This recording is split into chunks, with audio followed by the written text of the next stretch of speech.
Joker, Joker, Joker, Joker, Joker, Joker, Joker, Joker, Joker.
There you go. I can hear you. Hey, welcome to the show, everybody. Howdy. Oh, man, we've got a chaotic house tonight, right? We do, but it's an incredible house. Yep. We got a lot of good things going on. I'm Steve Houston. I'm Mux Blank. And we are, let's see. So let's go over. Well, let's talk about what we just watched. I'm Steve Houston. That was. Are you frozen? Yeah, you were frozen for a second Well, there. Like your camera just froze or something. I don't know. You Anyways, mannequin. so what we saw there at the beginning, that was called Abandoned to Beauty. And that's Scott Gibson. You remember him, right? The wrestler. The wrestler. You know what? He's Australian. He's Australian, and I yeah. swear, even with the headphones on, Yeah. there's a lot of Nick Cave going on. Oh, there. yeah, And, definitely. That's that sort of rowdy Australian action meeting. industrial music. Yeah. I mean, you know. Well, yeah, electronic kind of like it has like we've been playing. We played last week. We played one of his piano pieces. Yeah. Where he kind of just did solo piano. But this was like this is a newer project that he's doing, and it has more of an electronic feel to it, and you know. There's some really depth cool. to it. I mean, you got the William S. Burroughs. Oh yeah, I like that. Quotes, and of course, you know, he's feeding off of, you know, you had Nick Cave collaborate with William S. Burroughs. They did albums like what was it, Diamond in the Mouth of a Dead Dog or whatever. Oh, nice. All these compilations, all these folks used to sort of collaborate. You had you know, Nick Cave, you had Clint Ruin, or you know, J.G. Thirlwell from Fetus, and I heard some. It's great. It's great. It's kind of like the Australian thing, or at least the original Australian. It's the I mean, you know, the country just has that feel. Oh yeah, yeah. It has that energy. You ever been to Australia? I want to go. Yeah, I would love to. I want to go very badly. Yeah. Some of my favorite bands are from Australia: Religious Observance, The Chats, and of course Amyl and the Sniffers. The Church. The Church, yeah. Oh, Amyl and the Sniffers are huge now. Yeah. Freaking love them. Church from the 90s. Oh yeah. I used to listen to The Church. Yeah, it was a trippy experience. And he's done some work with one of the guys from The Church too. Oh wow. So, yeah. That's that cool. Was, yeah. I think that's his. Damn, I can't remember the band name. Yeah, I don't remember right now. Sorry. But Scott Walker. I put myself on the spot, and I don't remember now. You don't have to do that, brother. Yeah. Look for the name, Scott Walker. Ask for it by name. I am Steve Houston. All right, so on the show. We were talking about, we got a whole cast full of people here. We've got Magyar is going to be in the house performing. Fantastic. We're going to talk to them. We've got Smoggo in the house. Oh hell yeah! Finally, Smoggo, the Smog Monster is here. And both of those bands are going to be performing at the Darsombra benefit. Which is on October 29th. Awesome. That's next week on, I guess that's Wednesday. Yeah, I think that's Wednesday. That is. So my band Rat Babies is playing too. We've got Magyar, Smoggo, and then Josh Harper, who was on the show last week. Yeah. So he's going to be there as well. Very cool. We've kind of been promoting this show. We were, originally it was supposed to be Darsombra playing, but I know. We lost one of the members of Darsombra. That's sad. That's sad. And so we turned this into a benefit show, and all the proceeds will be going to their GoFundMe, which I think I might have linked in the comments. I can't remember if I put it in there, but we'll put it in there later if not. Go to the show. If you have time that night, go to the show. These are all incredible acts, and it's for a good cause. So please go. Also, another guest, the third guest. We've got a packed house today for sure. Oh, hell yeah! The Shadowcast of the Rocky Horror Picture Show. Yeah. They are here. There you go. That's what they look like. So they're going to be here. We've got some of the crew, not the full act, 15 people that are in the show. How many is it total? Yeah. So we don't have them all here, but we've got the ones that matter, right? And Jen Davidson is going to be joining you to interview them. Oh, yeah. She's guest star guest host. And then later on, towards the very end of the show, so you got to stick around to the end. You need to stick around. I'm telling you to stick around. So Jen has her brand new show called Sonic Tonic. Stick around. You got to stick around for that. What up? So it's going to be an awesome show. Let's see what we got coming up next. Let me see if and we've got something to talk about with Steve later on. I think you might have mentioned it on the show before, dude. But we've got we'll talk about that later. So next up is Annie Paisley. Yep. We've got she's used to live here in Athens, That's right. She moved away, and but we still stay in touch. Yep. And good. So she recorded a new thing, and she had posted this, and I was like, oh, we got to put it on the show. Good. Featuring one of what was the name? Hold on, let me look real quick. I have it in my notes. Oh, Stash. So Stash, I like the, the kitty, is going to be guest starring in her piece. So you got to stick around for that. That's great. After that, we've got some Sleepy Co, and then we'll get into the interviews and all that stuff will start. So awesome. You're watching Joker Joker TV. Awesome. Joker Joker TV. Take it away, Eileen. Yeah. There she is.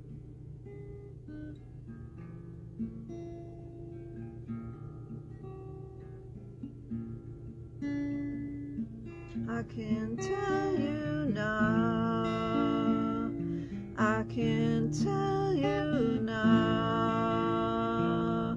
I can tell you now, 'cause it's lost in my brain. It's lost in my brain. I can tell you now. I can tell you now. I can tell you now, 'cause it's lost in my brain. It's lost in my brain. It's lost in my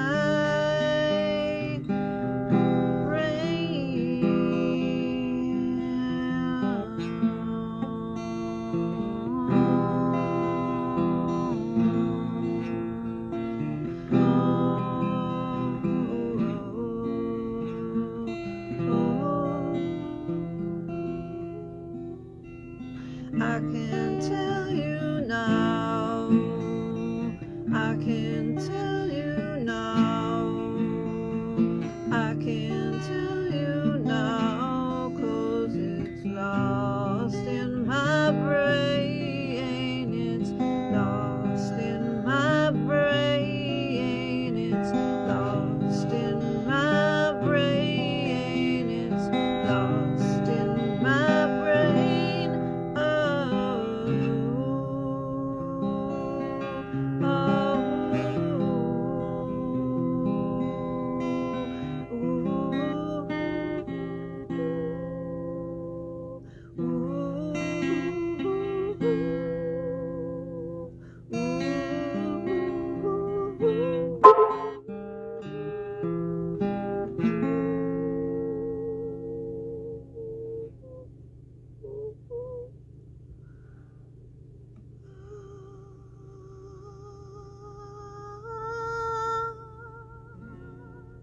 The sweetest song that a bird sings is when the bird has broken wings. The sweetest song that a bird sings is when the poor bird takes to the air with a broken wing.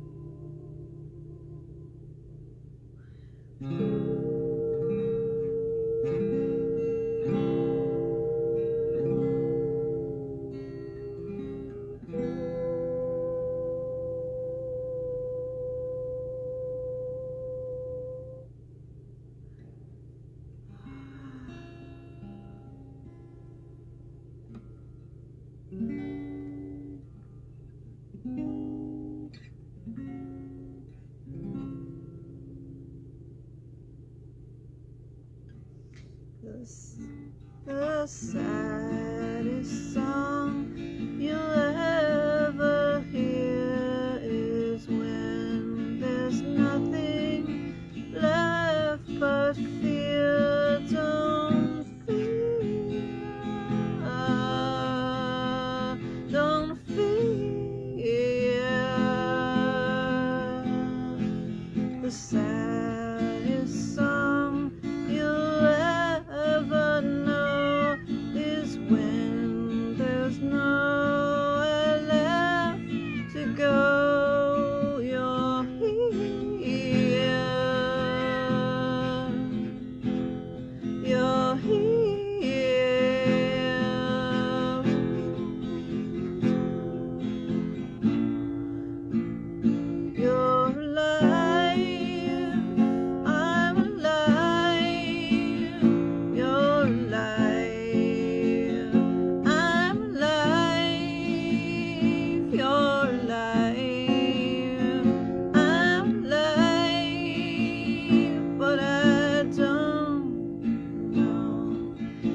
strange jagged lines trying to divide us,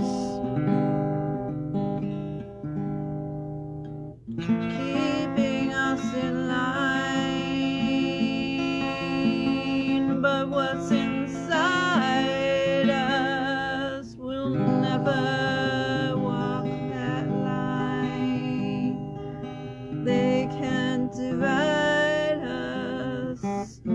They can't divide us if we don't let them. If we don't let them, it's not a thing easy to explain, but somehow you and I, somewhere we're the same. We want the same things. Want the love, we want the freedom. We want love, we want freedom.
Howdy, I'm Steve Houston, your hostess with the mostest. And I'm Jen. here with Jen, and we are about to talk to the Shadowcast of Rocky Horror Picture Show. They're playing next week at the 40 Watt for a 2-night engagement.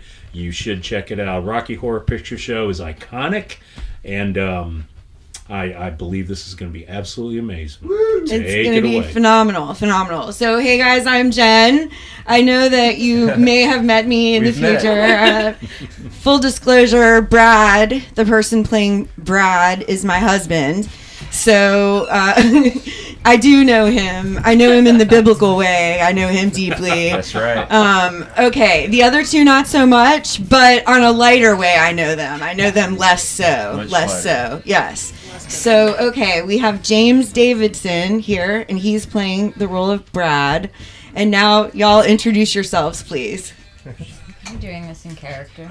No, you don't have to. No, because I want to talk about the movie and stuff like that. No, you don't have to. No. I'm Carly Moore. I'm Riff Raff. Carly Moore is Riff Raff. Awesome. Okay. And I'm Mariah Alford. I'm Magenta. Mariah Alford is Magenta. Awesome. Yeah, of course. If you couldn't tell, you obviously aren't familiar with Rocky Horror, which is okay, and which is a great starting place for me to just segue into asking a question. For anyone, I throw this out to the general crowd. What is Rocky Horror Picture Show? For the very basic new person who's watching and thinking, I've always heard Rocky Horror Picture Show, but I just don't know, and I'm too embarrassed to ask. We're going to take care of that. Yeah. What is it?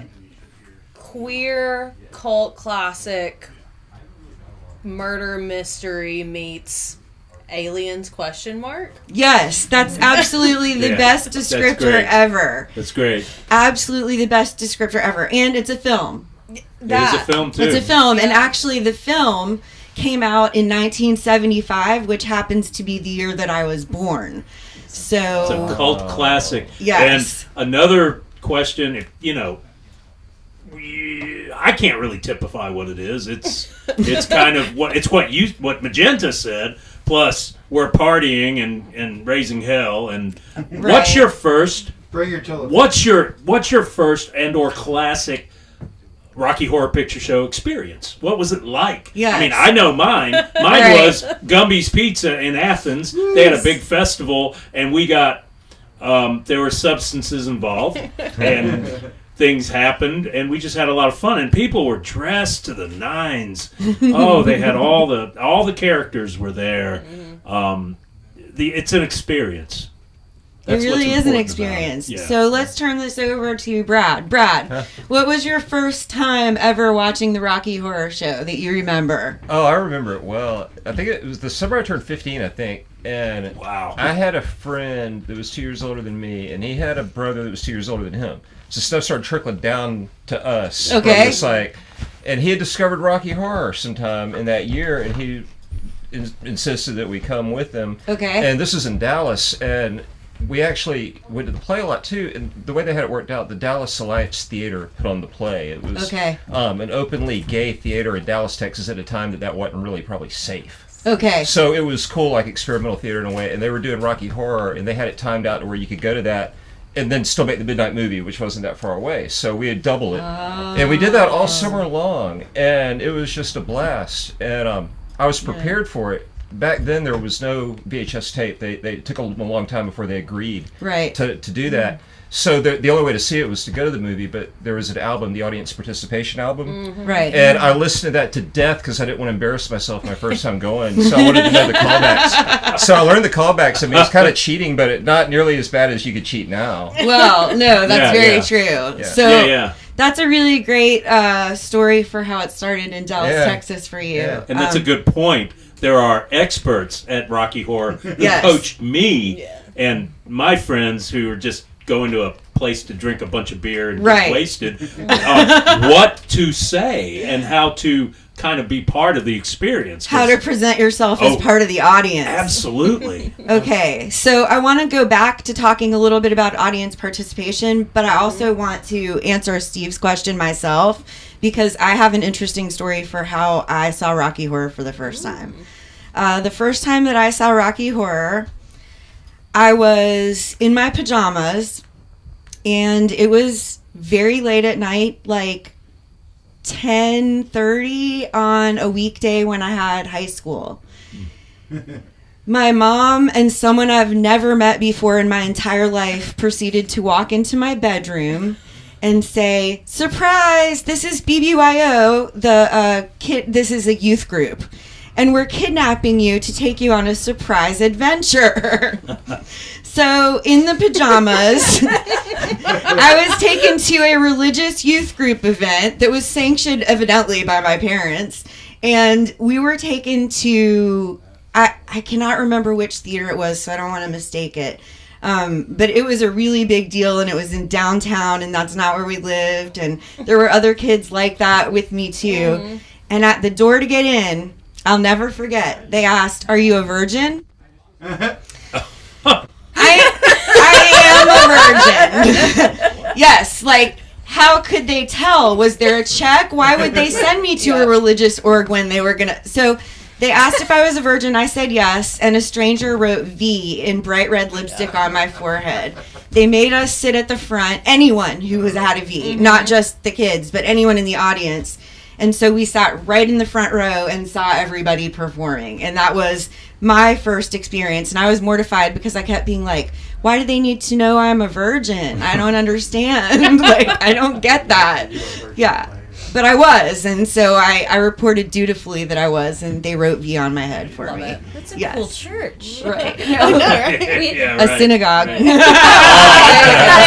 Okay. Look how everyone's like, oh, yeah. Okay. The Jews. I can say that, okay? Because it's my culture. I'm not a religious person. I'm a cultural person. But this is funny and we can all laugh. I can say it too because I'm married in. Yes. There. That's fair. You get by proxy. Yeah. I'm all right. The number of people that saw Rocky Horror as high schoolers. Mm-hmm. Oh, yeah. I also saw Rocky Horror. You saw it as a high schooler? Cool. Well, all right. Let's talk about your first time. So I was 14? No, 13. I was 13 when I saw Rocky Horror for the first time. Oh, wow. My friend had a Rocky Horror themed 16th birthday party where her mom, who was like the dopest person alive. Okay. And all of her mom's friends dressed up as the Shadowcast and did the Shadowcast for my friend's 16th birthday. Wow. I was the youngest person there, had no clue, and from that moment on, I was obsessed. And I was 13, and my mom almost never let me hang out with them again.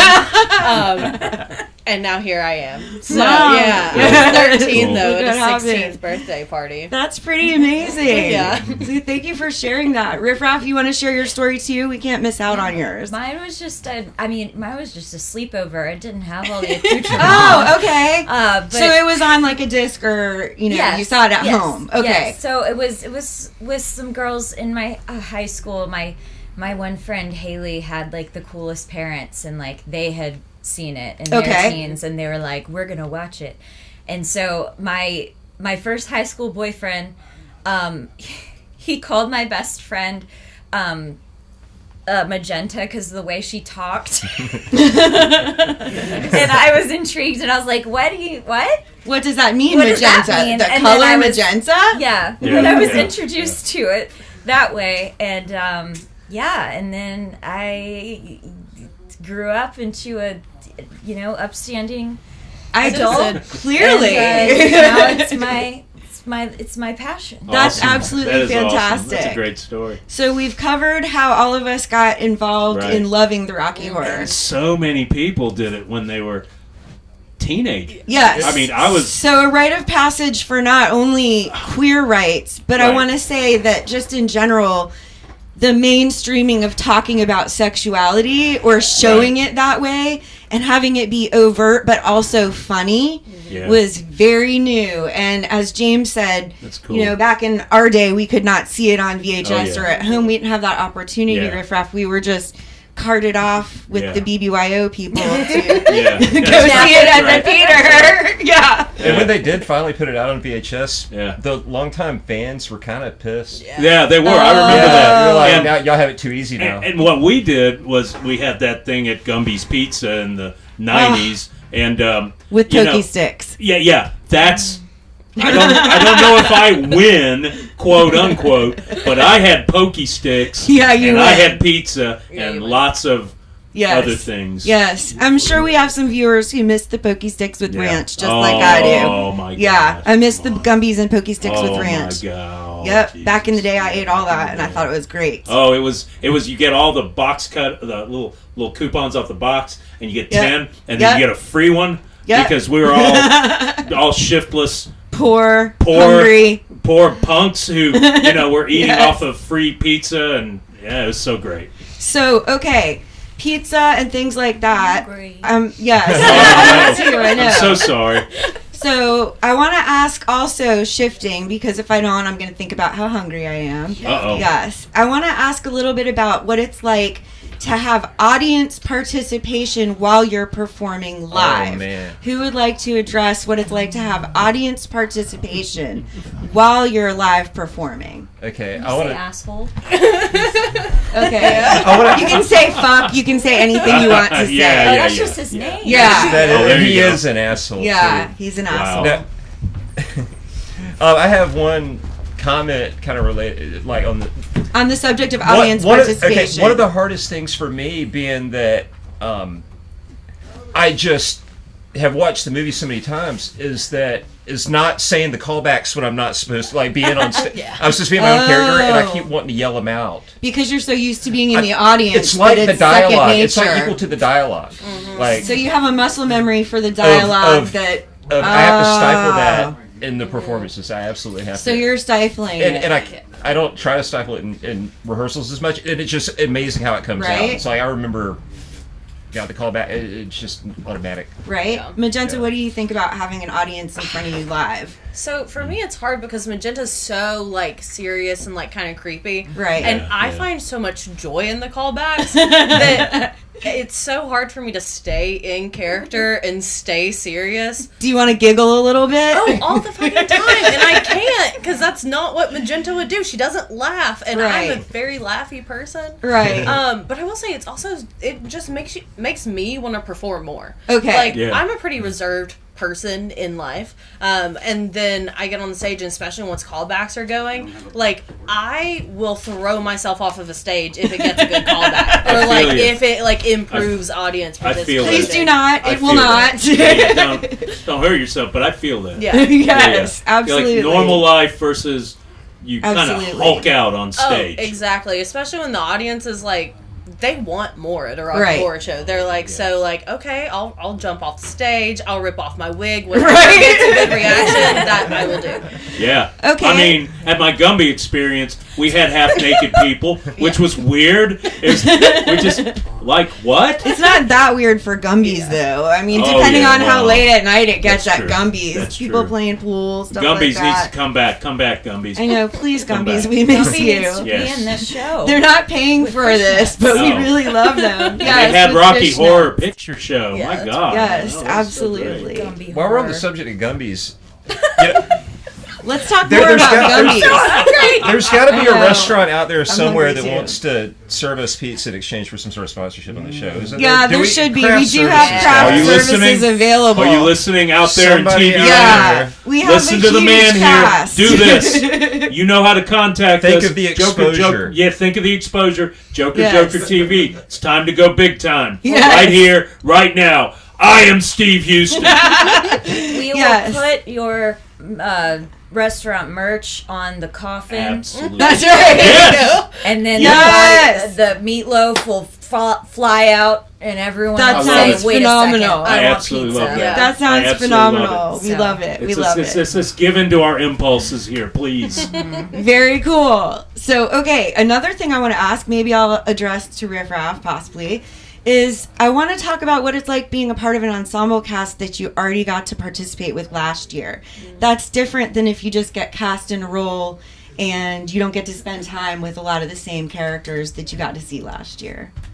So we communicate in a GroupMe app, and I had offloaded it because I have so many apps for all of my endeavors. And I was like, I sent a message to Allison on email, and I was like, "Are we doing that? Would you like me?" And she was like, "Yes." And they were doing a photo shoot that day, which I didn't make it to. I was like, "All right, let's go." And it just I was totally immersed immediately. And, you know, dusted off the old, you know, and I feel like it's more of me. Right. Because I had so much fun distressing this. I was like, Riff Raff would not wear sparkling white. Or I, you know, ripping this up. And I'm like, I am Riff Raff. Yes. He is I. It's like channeling that character for a second time. Yes. So it really is a part of you. And at get the down 40 and dirty. too, exactly. I was like, did my dog throw up in this costume? Maybe. I don't know. If he did, then authenticity. Yeah. It's just authenticity. Because that's what Riff Raffs would look like, Yes. I think. So I just like, there's something so freeing about being a woman in her 30s that just gets to be ugly and gross, and I just love it, and I hope it makes people uncomfortable. I hear and feel this. Making people uncomfortable is a good feeling. It is. It really is. I need to go grocery shopping like this so no one will talk to me. I think you should. I might have to borrow that for things like grocery shopping for that very reason. So that's very cool. I wanted to ask also before we move forward, do any of you have, besides the character that you play, a favorite character in the film? In the film specifically, because I know it's hard to pick someone that's in your cast, so I'm not asking you that question. I like Eddie. You like Eddie? And I think this is the greatest role. You come in, one scene only, huge song and dance number, crush it, get killed, done. It's just, it's perfect, and Meatloaf is so good. That's a great character, and he's not in the film for a long time, but what he does in the film, that's some serious swing dancing, and that's some serious singing. Right. It's when we do our thing, it's, I think, maybe the most challenging dance for anybody in it is Columbia and Eddie doing the swing. It's really, it's no joke. You got to have some chops to do that. And, and Meatloaf just crushed. And then dead. I think if I could be any other character, and every time I watch the movie, it's Frank. You want to be Frank? Like, I can see you being Frank. Like, I'm not anything like Magenta or Frank, and but when I play a character, like, I want to be the character that's nothing like me. I think other than Magenta, Frank is the next iteration. Yeah. It takes a lot of character and personality to be able to embody that, and I appreciate that you have that. Plus, I just love Tim Curry. Like, I always have. Right. Like, I don't know why he was one. Like, I remember having a crush on Tim Curry when I was elementary school, which weird, but also it works. It works because he's played so many characters. Exactly. So I think it's the fact that I love Tim Curry. Yeah. But that makes a lot of sense. Yeah. I agree with the Frank. There's never been another human more gorgeous than Tim Curry in the corset with that little boot tapping. and me it was either him or it was David Bowie as Jareth in Labyrinth. Yeah. I was just like, right. Absolutely. Give me the man with the feminine accents. Yes. Because it's very just cool. So beautiful. Yeah. It is a very cool thing to see. Yes. And I'm horny for him. Very horny for him is how I think a lot of people felt about both David Bowie and Tim Curry. That was part of the allure. And they cast the right people for both of those to play that sort of inadvertently but overtly sexually charged characters, and that was very cool. I'm a straight guy and I get it. Yep. I hear you. I hear you, man. Something stirs. It moves a little. I made my boyfriend put a wig on. That's awesome. Right. I like hearing that. I like hearing that. Okay, so we've talked about those kinds of things. What's the hardest part to do when you're on stage? What's the hardest part for each of you to do when you're on stage? Not laugh. Not laugh. Yeah, that's hard. That's hard to do. That's very difficult. At the very end of the movie, Magenta has a whole bunch of lines about going back to Transylvania. Right. I can't find any subtitles that are correct. The screenplay is not the same. The accent is chef's kiss, but man, is it fucking hard to understand. And I swear I have it every time, and I fuck up every time. So I just start going, watermelon, that's perfect. Eggs and bacon. That's perfect. And I get about 75% of it, but that's the hardest one. Yes. Because I'm the only one talking, everyone's looking at me. Nothing's really happening, and I'm like, I'm fucking up every single word that's coming out of this mouth right now. But I think that I would just like to say, as a former chorus girl, that watermelon works. Yep, watermelon. If you find yourself in a bind, you can say that, and your mouth will cover all the vowels, so it will appear as if you're at least partially participating the right way. Yeah. Right. How about you, Brad? The hardest part? Yeah. It's, for me, it's dancing. Dancing. But here's the thing. So I came into this with no background whatsoever in dancing. This is produced by Dance FX, and everybody in it is a accomplished dancer. Some are professional dancers, right? And it's not that it's the hardest dance steps in the world or anything, but like coming from no background and being in a cast with people that are pretty freaking good at dancing, right? Like, you just don't want to be the one of these things is not like the other one. You want to at least be able to fake it in a way that you, and I was super self-conscious about that until like the first episode, and everybody ended up being cool as shit. Right. But going into it, it was like, the thing that I've got, like, I've seen the movie a billion times and yada yada. It's not really like, you got to actually know how to dance a little bit and know like your blocking and stuff like that. Like, right. I've watched you rehearse a jazz square. Too much before, I was about to say, but you do a mean jazz square now. I drill it at the house. I do. And every time you do a jazz square, you move a little further to the left, so you run out of room, and then you have to come back over. Yeah, it's very interesting. Interesting. Cool. And the dogs think it's great. Very cool. Like, what is happening? I want to mention Frank, who isn't here at the moment, but is as larger than life character and deserves to be here, but isn't able to be here just yet. So because we may or may not. As a public school teacher, and because of dedication to Parents' Night, one primary character is not here yet, and they may or may not be able to make a pop in, but we'll see. But I do want to make sure that we cover something very important, which is where and when.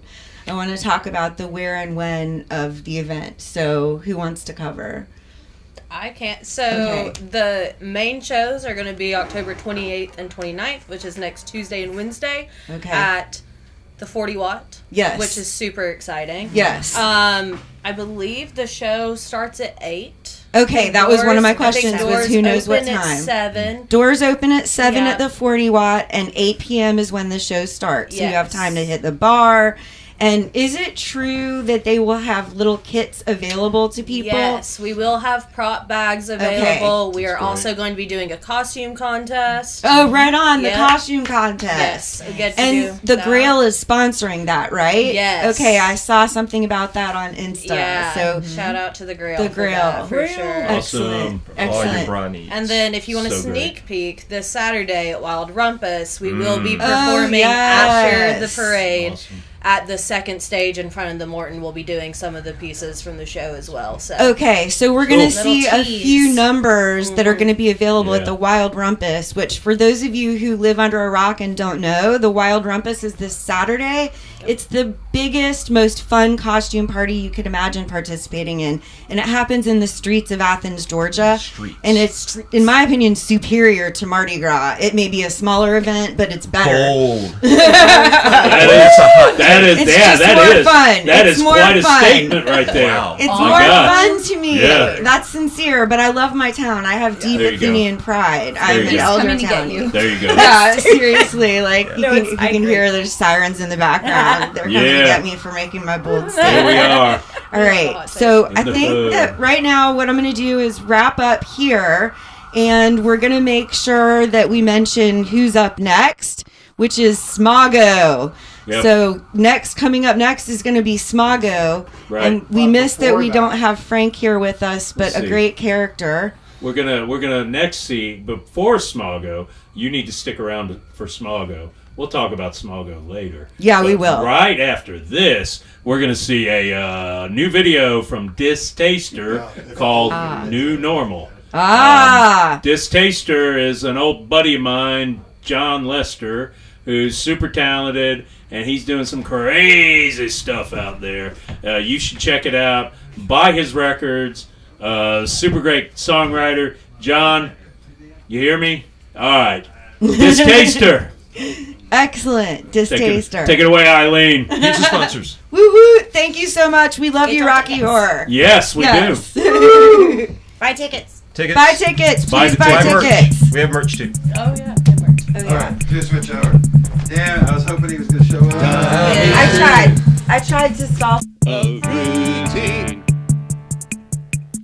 I need a new normal. I need more control. I need a new normal.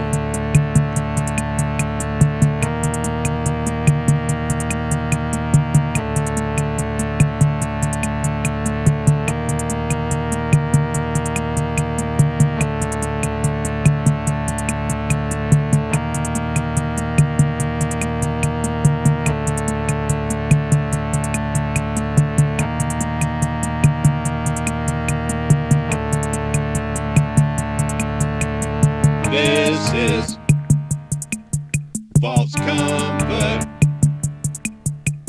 I need a new normal. This is adult pleasure. I need a new normal.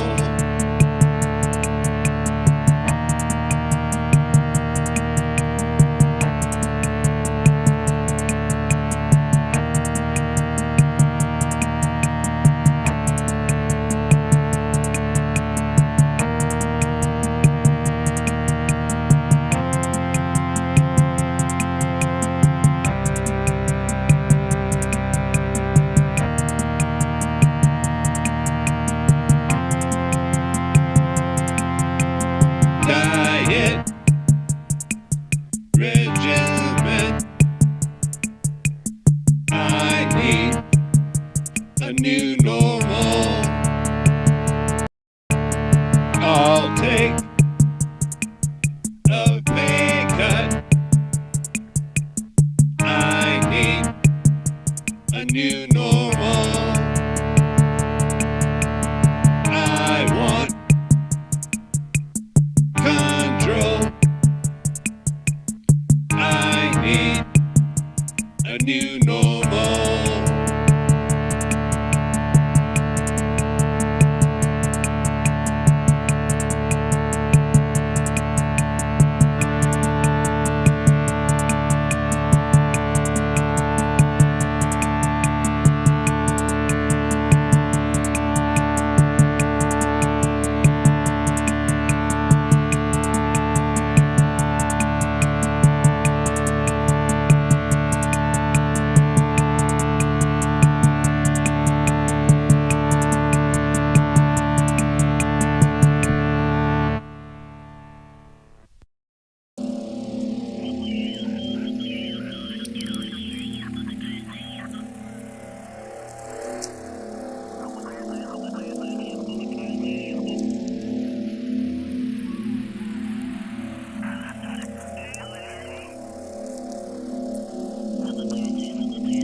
Okay, so we're gonna be talking for a minute before. Oh, okay. We're changing batteries on the camera. Ooh. So, hey, welcome back, everybody. Awesome set by Smoggo there. It sounded incredible. Yeah, really great. I've always loved. We've played with. We did that show. Recently. It was a support group show. Yeah. My solo thing, and I get talented people like sometimes they help out for no reason. There we are. Talented people like Mux, my buddy Rob, to support me. And sometimes the support group is just me, flailing around, being completely incompetent. But it's good to be surrounded by talented people. Yeah. So actually, like you are also in the band Unus Mundus. It's here somewhere. Oh my God! It's in the vortex. Yeah, I got it. There it is. Okay. I got it out of the singularity horizon. So this is there it is. This is my copy. That is Mux's copy. Yeah. Let me see what I can do. I was happy. Oh, so look at that! This is your very first ever. Yeah, this is the first time I've ever. No, it's not actually. Really? I had a bit part in one of John Lester's things. Oh yeah. Called I didn't know about that. Oh God, what was it called? John, I hope you're in the. Yeah. He's in the chat usually around now. Something. It was a French word like Septembre or November. No, Look for John Lester. You'll find it. There was a cast of super talented people, and I played a little bit part on one song. Look up John Lester online, and you will find "Seize Novembre." Says November. But we're not here to talk about him as much. We did play a track from him. Yeah, we did. Distaster. And here we are. We're Unus Mundus.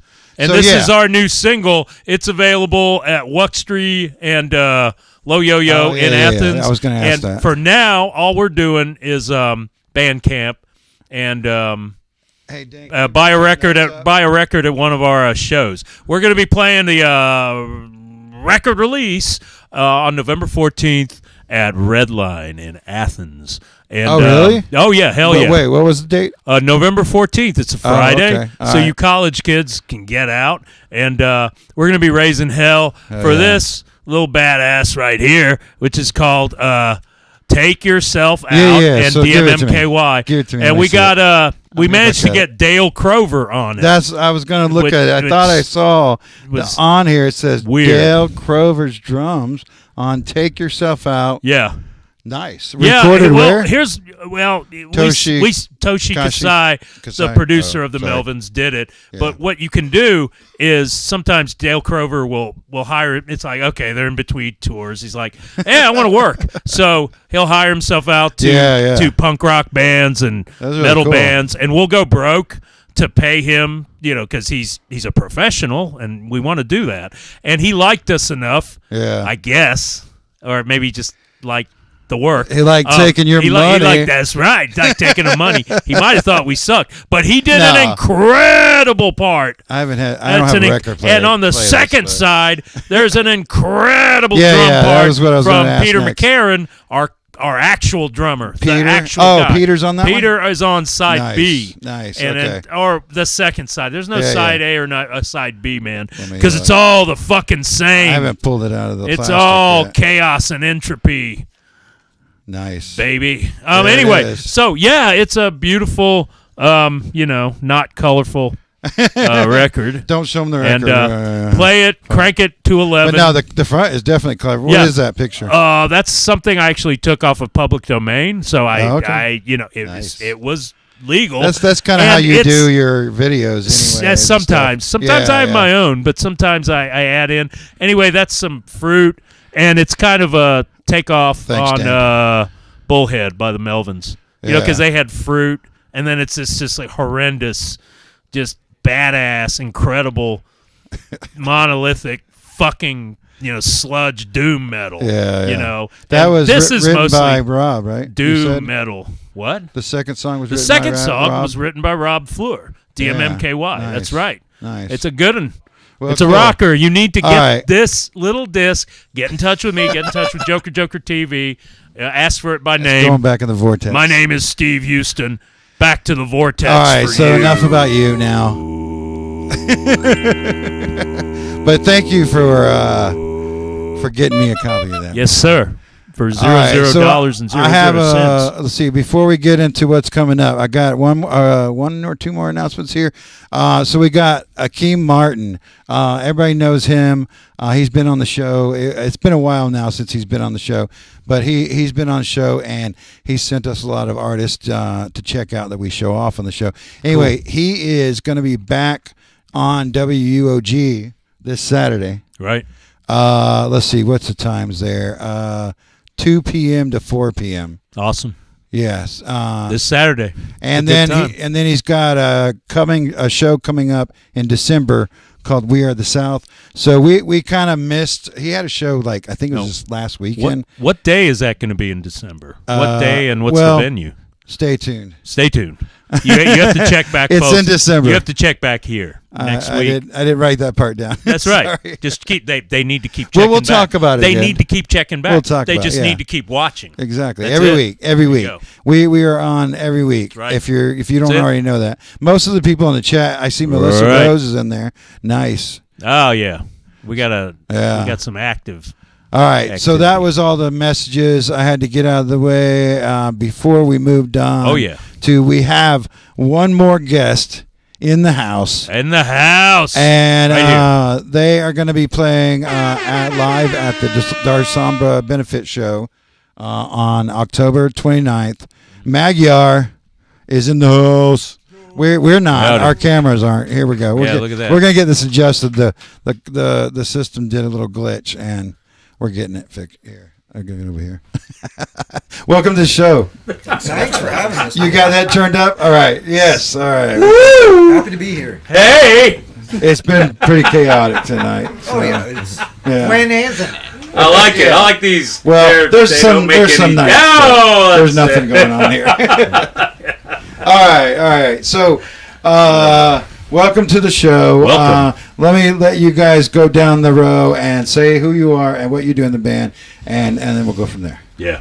My name's Eric. I'm the only Hungarian one in the band. Magyar. Yes. Which is Hungarian. For Hungary. Hungarian. For Hungarian. For Hungary. Yes. I looked that up. And if you're hungry, that's fine. Hungarian food is amazing. Oh yeah. I absolutely love it. Anyway, go on. I'm sorry.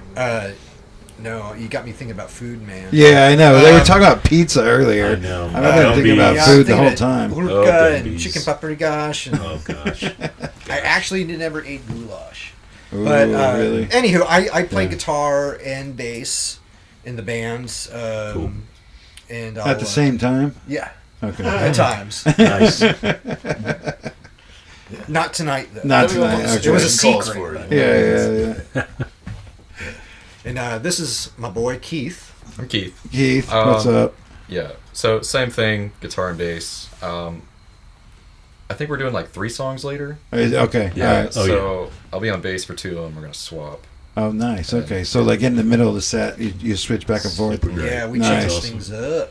Yeah, nice. All right. And lastly here. I'm Dan. I just hit shit with sticks, man. Oh, the best job. You're best job. You're the backbeat. That's right. Well, totally awesome to have you guys on the show. It is. You guys really sound incredible. Yeah. We heard you playing earlier.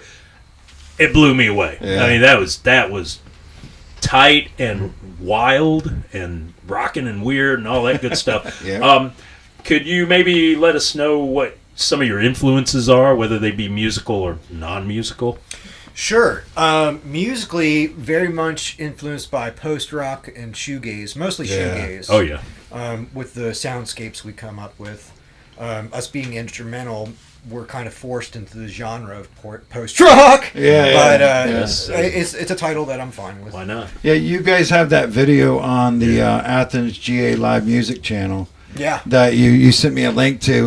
That's our buddies Gregory and Frank. Oh yeah. I saw they were on the chat a minute ago. Yep, there. Athens, Yeah, Georgia right live there. music. There. Gregory, They're giving you a shout out there. That was our first show at Redline. Yeah. Awesome. So like, but you guys in the video had a mic in front of you.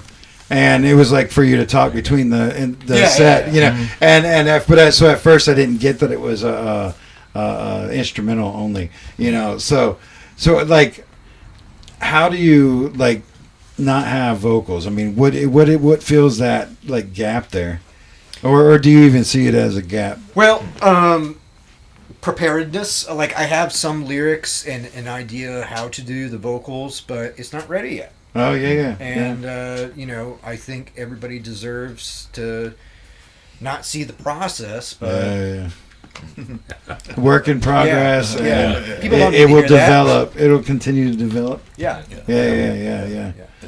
Myself personally, like, I don't know, like I came up on punk rock, so like I'm all about like music with a message, right? But also like, you know, as I kind of, you know, entered into different avenues of my life, my winding little journey, and started expanding my mind a little bit, it became more about like what the music can make you feel. Yeah. You know, and like how much stronger that can be than just a message sometimes. Yeah. So that, you know, just like falling into that feeling and, you know, it becomes like a communal space that you can inhabit with people, and I love that. That makes a lot of sense. You're a drummer, okay? Do you play anything else other than drums, or I dabble in lots of instruments. Okay, because you're in a bunch of different bands too. Like I figured we would mention a couple of those, shout those out. But like, so do you play anything else in one of those other bands, or? Currently, no. Yeah, just drums across the board. Enough. Yeah, right now I'm in 6 bands, but I play drums in all 6 nice. of them. Well, no, I see it. 6 bands. Name them. Right. Whoa. 6 out. Max out. Yeah, all 6. Yeah, Magyar. We've got Gebedon. Wait. So how you say that? Gebedon. Okay. Yes, and that's with Mike Patton, formerly of the Middle Class. Not the other Mike Patton. The other Mr. Bungle. The Athens Mike Patton. The other. No, he's from LA originally. Oh really? Oh, that's funny. That's funny. Middle Class. They were the band to release the first ever hardcore album. Oh yeah. Interestingly enough, so check them out. He also was in Trotsky Ice Pick. He was in. Cathedral of Tears the kind of Trotsky Ice Pick was a bit on the industrial side. Dancy, kind of. They were Wax Tracks. There was also. I remember listening to them. Cathedral of Tears. He was in with Jack Grisham, and so it's really cool. And he's also in another one of the bands, No Kingdom, with Bob Jesus and me. And then there's Funny Rig with Nathan Peters. With Redline too. That's right. Yeah, Redline. Yep. So that's it all connects. 2 bands. That's 4, right? 4. You got 4. Okay. Magyar, Gebedon, No Kingdom. Funny Rig. Okay. Yes. Wow. Here Be Monsters. Oh yeah. Folk punk. Yeah. Here from Athens, Georgia, and Altwave. Did we? That's 6 bands, folks. Did we? I feel like Funny Rig is one of them. Funny Rig is amazing. Yeah. That's Claire. That's the Irish folk music. Yeah. That's great. And I feel like Here Be Monsters. Didn't we have you guys on the show? Yes, but you weren't able to make that one or something. Yeah. That was not this past AFest. The one before that. Yeah. We were lucky enough. We got to play the 40 watt on Saturday night for AFest. So and that was our sweater here because the house it's in the middle of fucking summer, and this house had not any good air conditioning, and like everything, and it was the hottest, and so like it was a super sweater. You didn't miss out too much. I still got plenty of sweater. No, it's cool to have you. So and then like, are you in one of those bands too, or it was? Oh, okay. I thought. Yes, this is my only project right now. Okay, all right. We met in a previous band. Yeah, how'd that? Oh, okay. Yeah. What band was that? It was All Caps. Probably played from like 2016 to like 2020. But yeah, just All Caps. Between in lowercase letters. In lowercase letters. Between bass players. We just like met And just so happened, I was looking for a bass player, and he was a bass player looking for a band. Nice. That's so great. Yeah. That's like the modern story. Like, well, dude, we used to be in a band. Now we got this other band later. Yeah. Yes. I mean, I feel it in there. Way too many times. So, you just played recently? Was that Porch Yes, Fest? we did play okay. Athens and Statham Porch Fest. Oh, wow. Okay, wow, cool. Okay, so they have a location in Statham. Yeah, it's pretty awesome. It's pretty awesome. And it's of course the same day. It's on a Sunday, usually in October. September. Okay. Yes. And really very good. Very good. Thank you. Mm-hmm. And you heard it seems like a festival that's expanding. Oh yeah. Maybe we'll be on the whole Porch Fest circuit at some point. We've got a stage out in the back, so that's right. Like we could do something here. So that's right. And it would be really awesome to get some of the hip hop people who live right over here and get them involved as well. Anyways, we're here to talk about you guys. So no, I mean how long has this been a thing now? So I've mostly been a bass player for my entire music career, and I've just tinker around on guitar. But it's always been stuff that I've been waiting for the right people to come around, and I found them. Yeah, nice. But with the influences sonically. Yeah. But I'm going to piggyback on what Dan was saying, and it's more about the vibe and the atmosphere and how you feel going into it. It's very reflective. If you don't know your Hungarian history, it's very mixed up, very wild. It's not the best. They've been on the wrong side of history for a long time, and just the sentiments of coming to terms with that and how it is currently and how that impacts yourself and how you were raised, being a first generation American to immigrants. The current guy that's in power there. I know he's kind of or balls. Yeah, right. He's like Putin's lapdog. Yeah, right. That's there you go. Yeah. Well, so the name itself is, like you were saying earlier, means Hungarian, basically. The Hungarian people, or, like that. Okay. The culture, the so, music. like, how does that, I don't know if I'm asking it wrong, but how does that, inform, since there's no lyrics, how does that inform the sound itself? Well, it's easiest in our ostinato songs that we perform. We'll be playing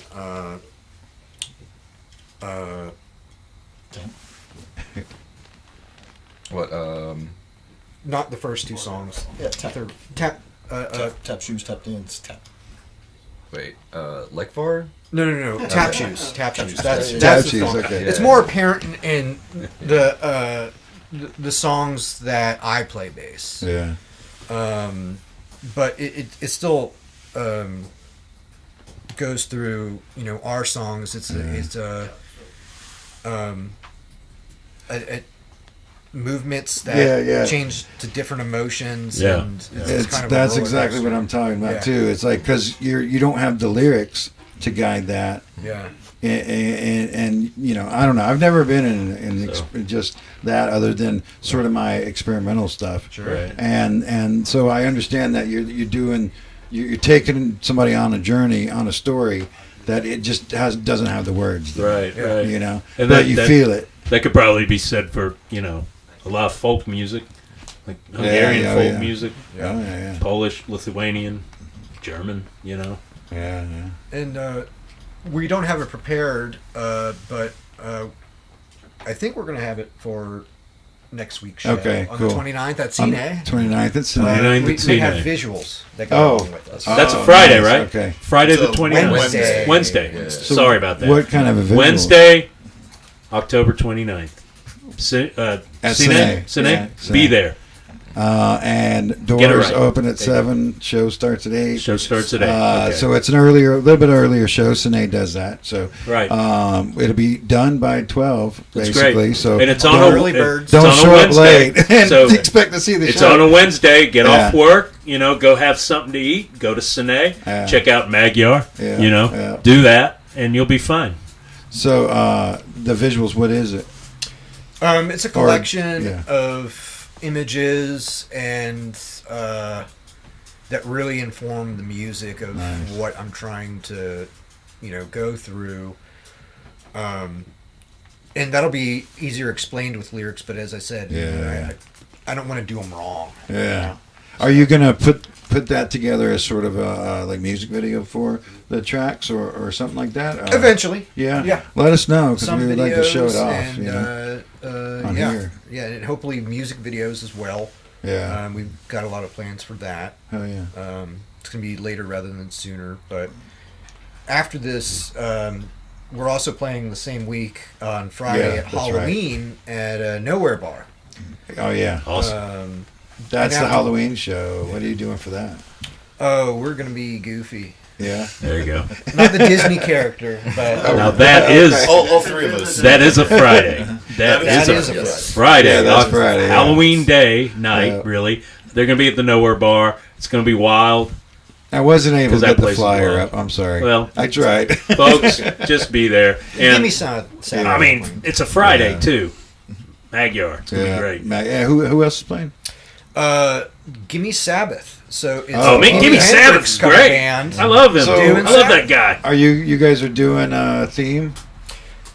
We honestly, because like a lot of bands will do that show where it's really cover, but they're like we are Radiohead or we are Nirvana and then they dress up and stuff. We had a hard time trying to narrow it down. Yeah. And by the time we did, it was like maybe we don't have time to try to pull this off. Anne's death really threw a wrench into that. Yeah.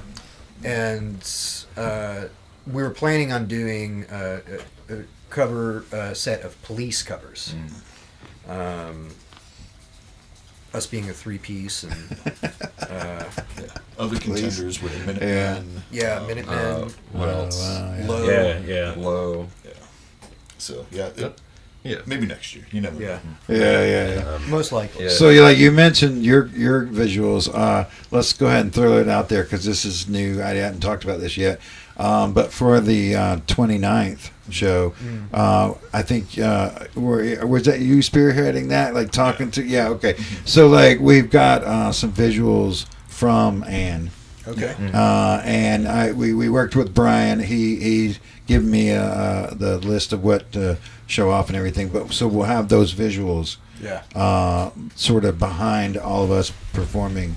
It's amazing. That night. So, yeah, it's so cool. Yeah, it's going to be really cool. Yeah, we'll be premiering our visuals most likely on the Friday show. On the Friday show, okay. Yeah. So is that the first time with the visuals? Get in the exactly. It's about her, not... Yeah, exactly. Part of why this show was, such a tragedy, especially for us. We were really excited.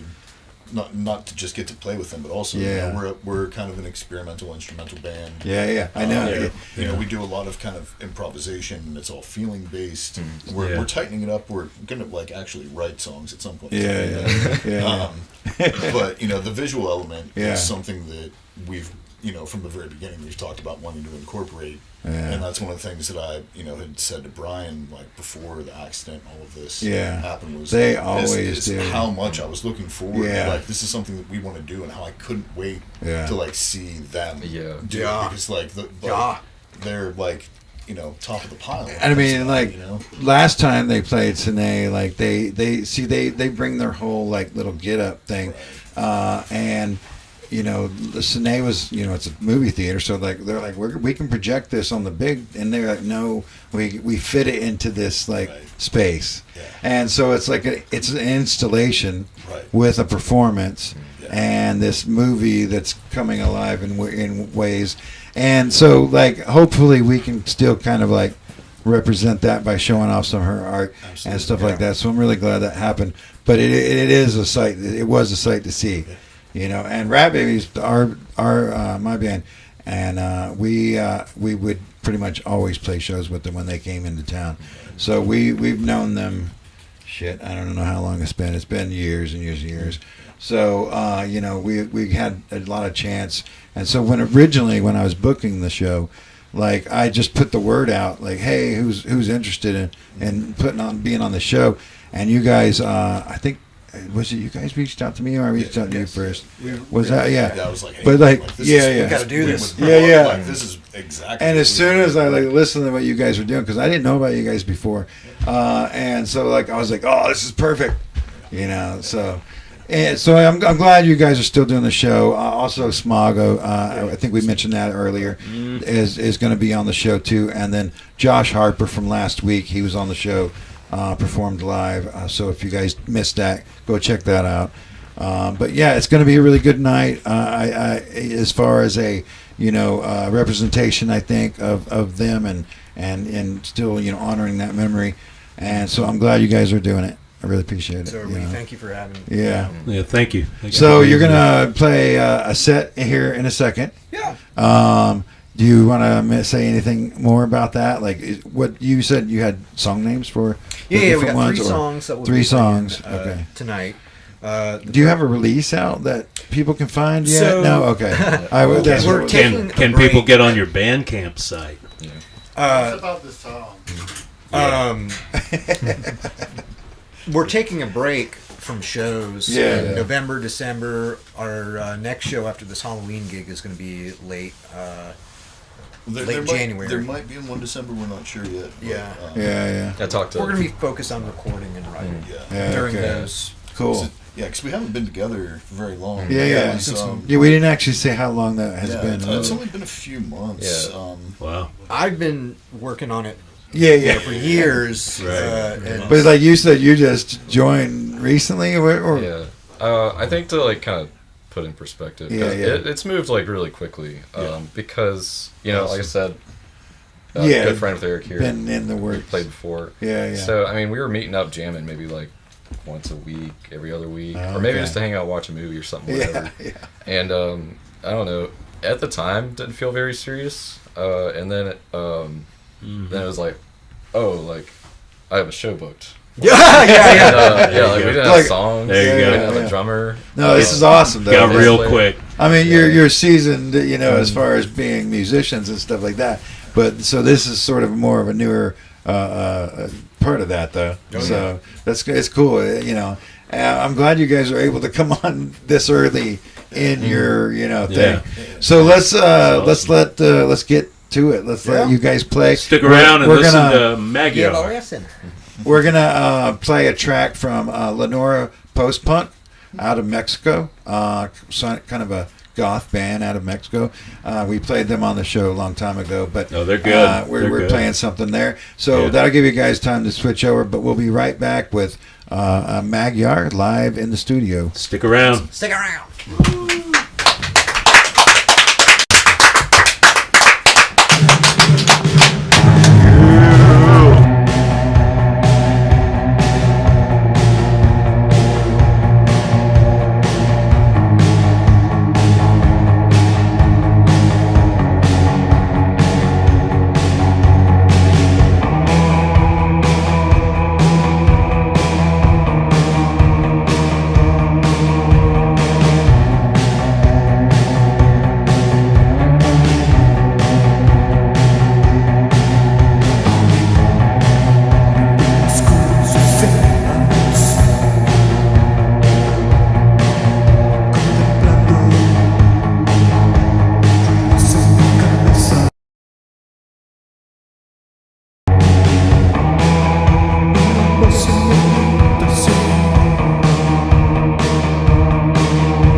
Welcome to Sonic Tonic.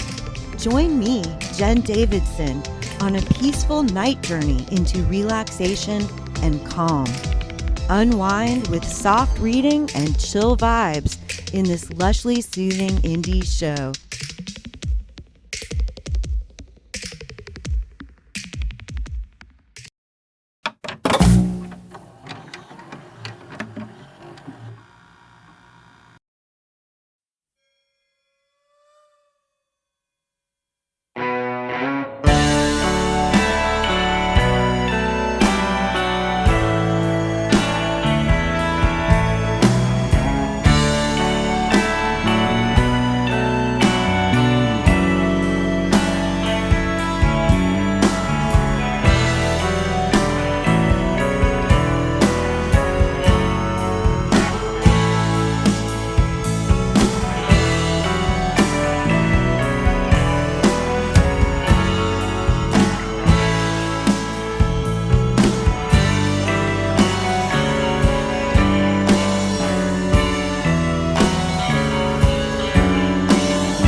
In the back of my mind,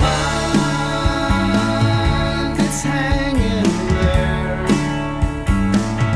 just waiting to find a breath of air. Every night I fall into a stare, wondering what to do.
Hi everyone, this is Jen Davidson. Welcome to my very first ever episode of Sonic Tonic.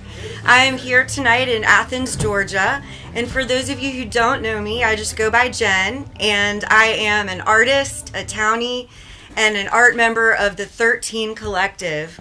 You may also know me from, if you live in the Chicopee Dudley neighborhood anywhere around here, you may walk around and see a free art box. That's me. I'm the free art lady. So I would like to welcome you to my show. This is the premiere episode. The second thing I'd like to do is I'd like to thank Scott Gibson, who deserves a thank you for something that hasn't yet come up, but he's voiced something for us very unique and special to my heart. I needed an Australian male voice, and he delivered on surprise. And this is not an accent that one of us is doing, folks. He literally did this from Australia for us here in Athens, Georgia. So big thanks to Scott Gibson for doing what he did, which we'll see soon. Why Sonic Tonic? What is this show? Why am I doing this when there's already Joker Joker TV? So for me, it's personal and it's a passion. The world is very difficult and upsetting right now, and I think that whatever angle you come from, you can agree that the world is upsetting and pretty difficult right now, and unsettling in many ways for a lot of us. So I feel strongly that we need a break, and that we can do this collectively, but individually by being home, because you're at home watching TV or wherever you are while you're watching us right now. It can combat loneliness. It can help us unwind and just reset for the day. And these are some of my goals. So you won't necessarily be seeing heavy, hard rock songs on Sonic Tonic. You will be seeing a more chill vibe. Sometimes we'll do some breathing. Sometimes we'll do some guests. So I just wanted you to know that. To add a touch of whimsy, I have a cast of characters with me who, if you know me, I do love the adorable things very, very much. So this is Ralph. Ralph is the puppy. We've got right here Fig, the ladybug, Parsnip, the snail, and Lilith, the plague doctor. And I know we might have some Squishables snobs, because there are some snobs about these particular stuffed animals. So I want to just say, yes, I know she's technically the nurse, but it's 2025. She can be a doctor if she wants to be. So those are those guys. And again, I just want to share that my vision for this show is a healthy, happy community unwind and reset together. It could even be a bedtime ritual. It's up to you. You're just invited to be here with me and share space and time. Next up, I would like to introduce to you Milyssa Rose. She has a phenomenal voice and just so soulful, and I really enjoy this song, which is called Storm Reimagined.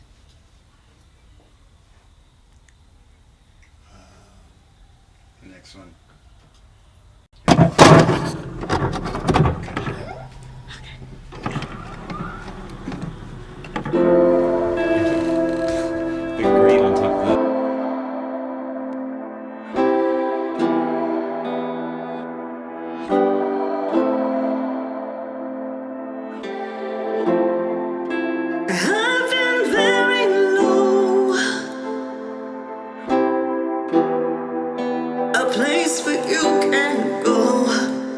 Place where no one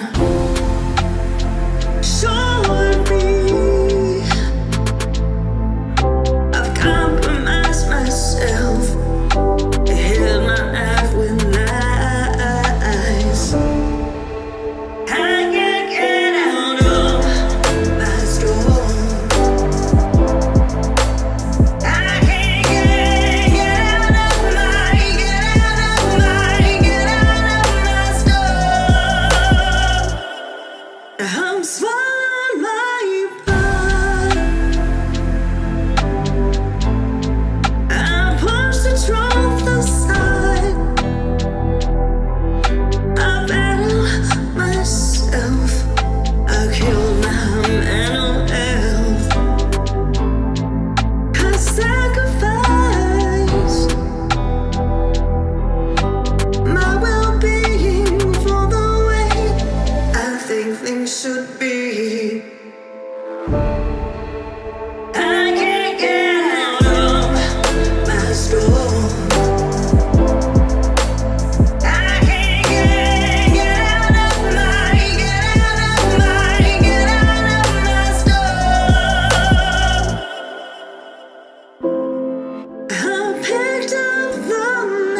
You're watching Sonic Tonic with Jen Davidson. I'm sorry, that was so funny. That's the first time that I saw and heard that. That, for those of you who don't know, you will know if you continue to watch, is my beloved Central Bearded Dragon, Pancake, who just did the segue for us there. Again, that's who Scott Gibson did the voice of. Just want to thank you. Right now, what I'm going to do is something a little different for Joker Joker TV, and that's what makes this show new and also unique. I'm going to give us, as Athens and just a worldwide TV community wherever you are, a bedtime story. It's not going to be a children's bedtime story, but it's not particularly just for adults either. And I'm going to read just a segment, not the whole entire book. So right now, tonight, I'm going to read from The Little Prince by Antoine de Saint-Exupéry. This is just a section that I happen to love.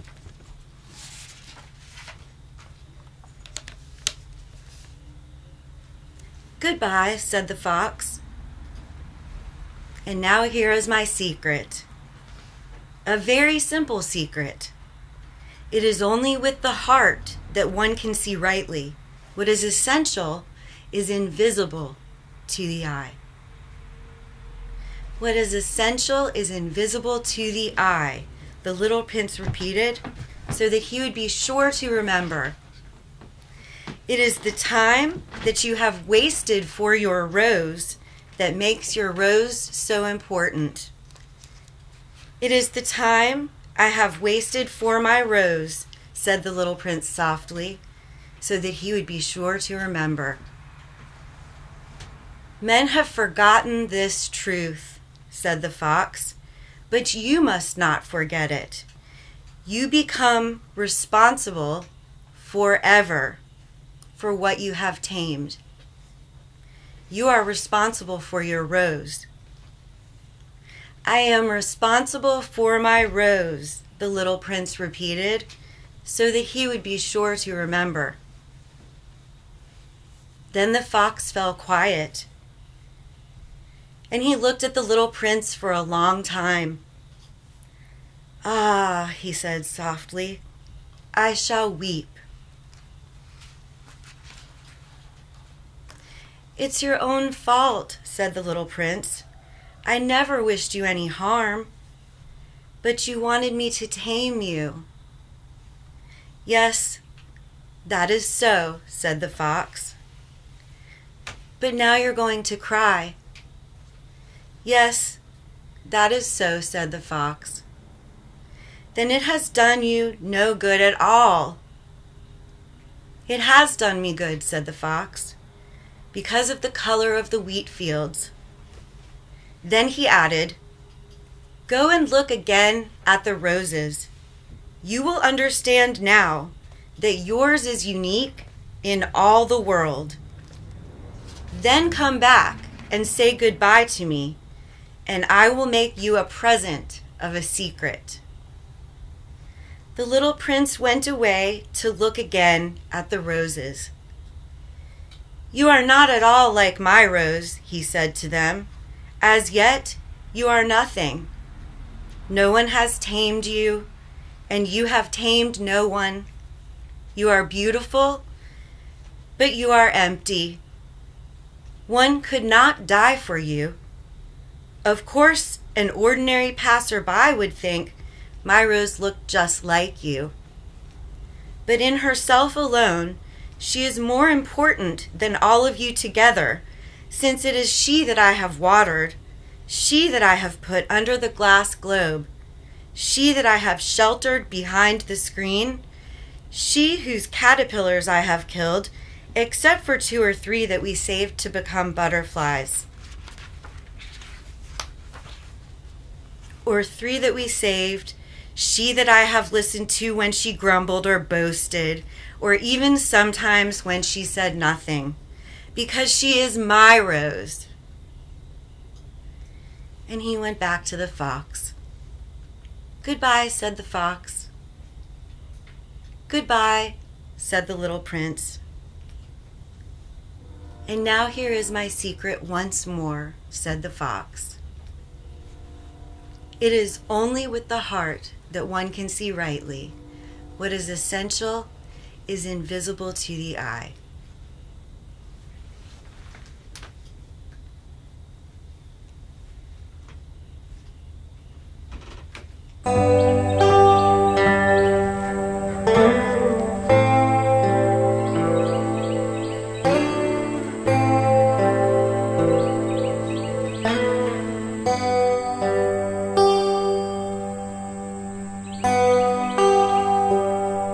The birds and the water, they talk to me, they help me breathe.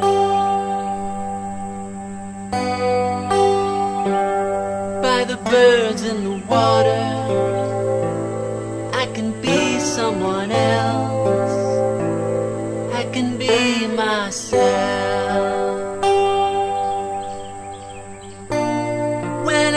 Try to hide, I go right through the other side,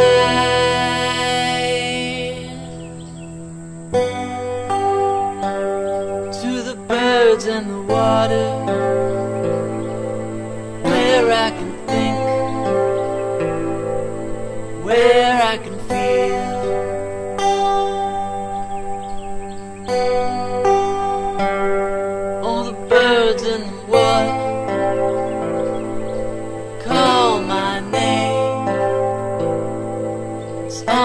The same.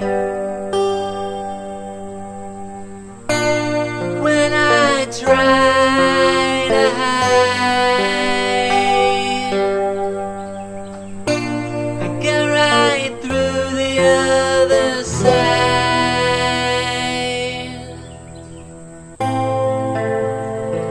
I don't know what you want from me, don't know what to give.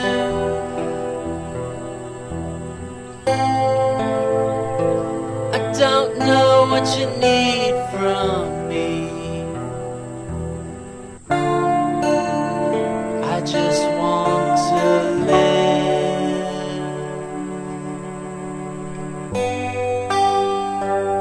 By the birds in the water, they don't care. Always there.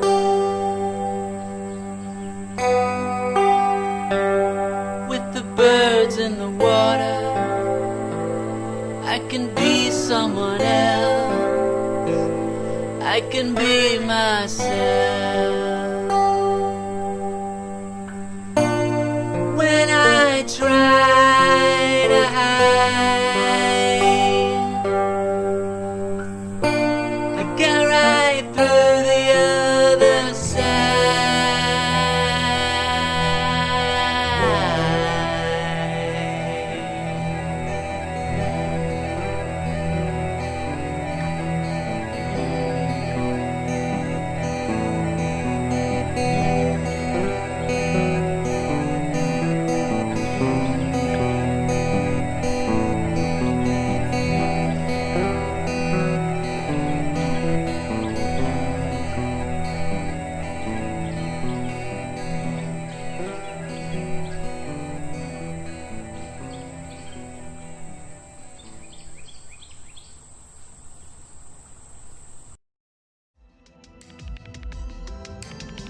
From Athens, Georgia, thank you for sharing a bit of the night with me. Good night, sweet dreams, and sleep on it. You just heard Chris McKay, Birds and Water.